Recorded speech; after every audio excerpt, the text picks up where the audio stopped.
In this tutorial, I'm going to describe the XML file format that's used to define primitive or dynamic components. This is an advanced topic that's not necessarily required for the average user. However, it's important to know that the XML files that are stored are not actually used for most of the Mason models. There's actually Mason uses precompiled versions of these to make it run faster. If you want to actually force Mason to use the XML file, text file, because you want to modify it for some reason, you can turn on the turbo CP function, set it to false, and that will force it to use the, instead of the turbo compiled versions, it'll use the text files.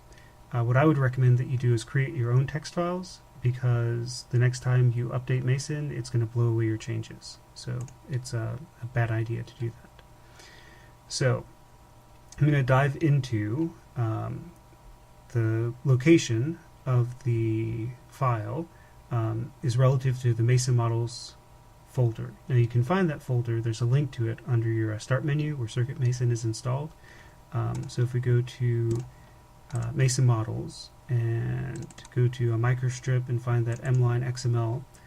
So that's the XML file that actually describes our microstrip line. The first thing of note is the number of ports needs to be defined. This is a 2-port structure, so we need to have ports equal to 2. If you don't have the correct number of ports defined, it's going to zero out the ports that aren't correctly set here. So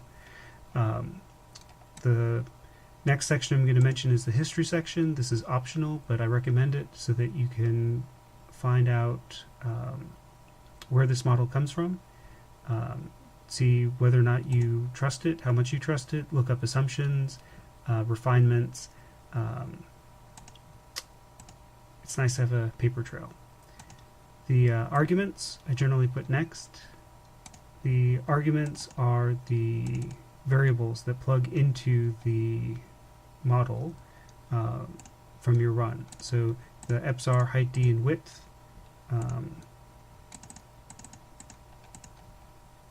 These are the things that define your microstrip.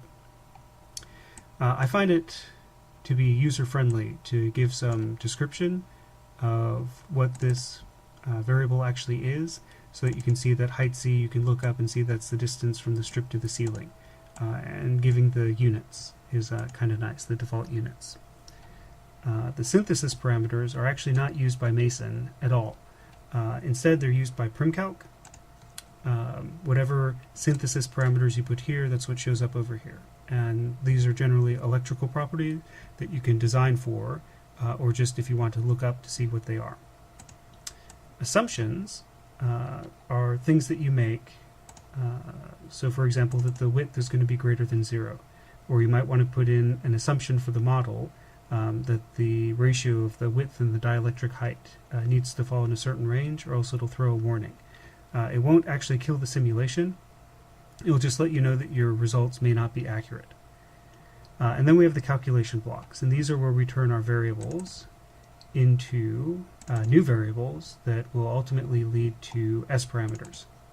Now, if you want to see the complete list of what functions and built-in variables are available to you, you can do a search for Math Parser on the Circuit Mason site,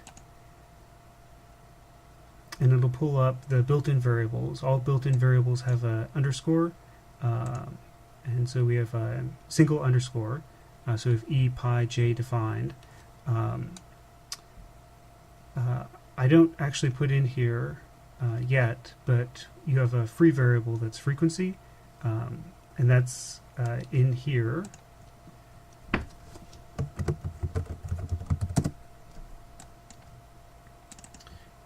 So that's passed in, so as you're doing your run simulating over frequency, whatever frequency we're at, that gets plugged in there.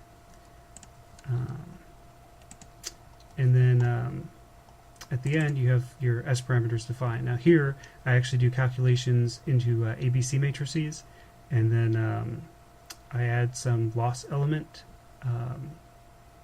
that's in an ABC matrix, and then I combine these and translate that into an S parameter, just because that was cleaner for me to do. Now, you don't have to stop your calculations after you do S parameters. Generally, you probably would, unless you want to do something like define a S22DB. So here,